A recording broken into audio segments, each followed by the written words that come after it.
Presido Buhari don inaugurate 17-story NCDMB building for Yenagoa. Presido Muhammadu Buhari on Thursday, 13th August 2020, talk saying go put more money on top infrastructure for NAIJA, as in focus na to finish projects where local contractors they do and provide technology wey go create jobs for thousands of Naija people. He talked this one for the virtual inauguration of the new headquarters building of the Nigerian Content Development and Monitoring Board (NCDMB) for Yenagoa, Bayelsa State.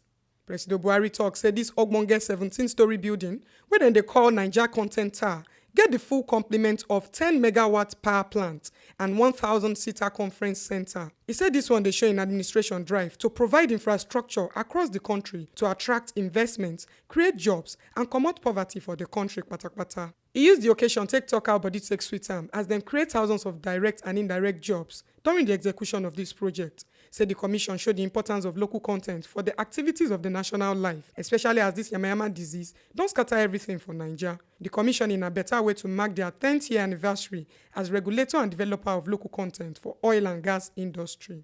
Presido Buhari still yarn say belle sweet am well, as na local contractors with the support of other local engineering and project consultants na deliver this project. This one come make and clap hand for the Ministry of Petroleum Resources, the Honorable Minister of State for Petroleum Resources, the chairman and members of the governing council, and also the management and staff of the Nigerian Content Board for this ogbonge achievement. Make una sabi say the Honorable Minister of State for Petroleum Resources, Presido, na commissioned the 17-story NAIJA Content Tower on behalf of Presido Buhari.